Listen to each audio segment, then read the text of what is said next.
When Roosevelt died, I nearly died. I thought the world had collapsed and fell at my feet.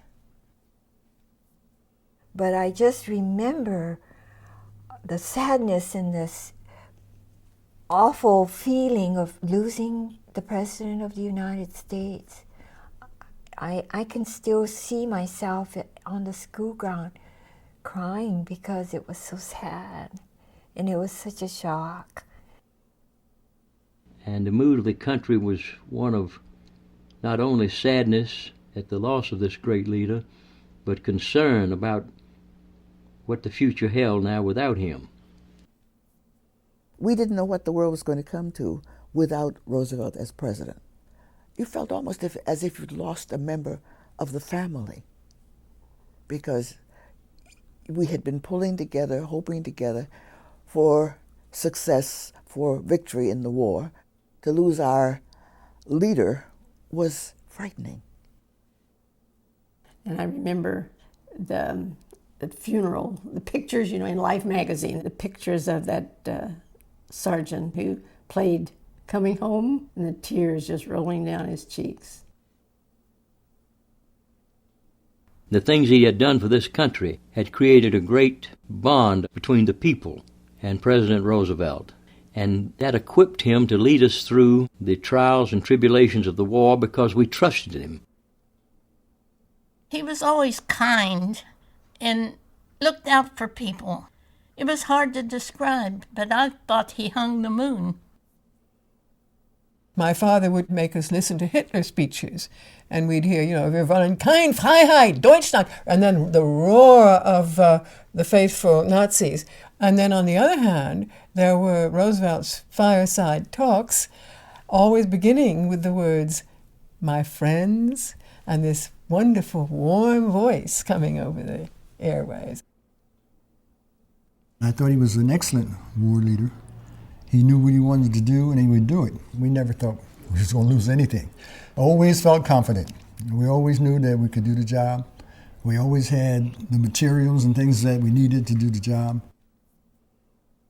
And you see a movie and see the newsreels, there we had our president right there with the other two major powers. And so that certainly gave me a feeling of comfort. I was serving in the Pacific, and I used all the comfort I could get. FDR was a rather shrewd politician, and he made, like every politician, he had to make compromises. My neighborhood thought that President Roosevelt could do no wrong, and that what was happening with the war, the things that he was asking us to do, was the right thing to be doing, and it was for our good that it was happening. The alliance between FDR and Churchill was very impressive. They really worked together, and I think they have to be thought of together, not just one person. It was marvelous teamwork, and that impressed me a great deal. President Roosevelt's spirit was something that gave us a constant feeling of hope and belief that we had a man there who was our friend. And I think his greatest legacy was the GI Bill. It helped so many people. The GI Bill democratized the world of learning. It brought the average person, the poor person, the simple person onto the main academic scene. I took advantage of the GI Bill, went to college, came out as an accountant, helped me raise a family, buy several homes. My first house was GI mortgage, so I fared very well by the GI Bill. Roosevelt left a legacy, I think, of fairness in government. He was a man who didn't have to do what he did.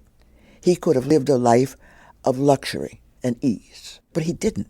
I think we were all aware of that. It made him so special. God knows if the New Deal had not taken place, America would have been on the same course in which many European countries were in the 1930s. It was an enormous effort of social cementing. He, in a way, saved America from disaster. He became a president of the people. His optimism, his feeling that our greatest days were still ahead of us, and that we could overcome depression, we could overcome wars, just as he had overcome polio. And I think his greatest legacy was giving us the belief again in the greatness of our country.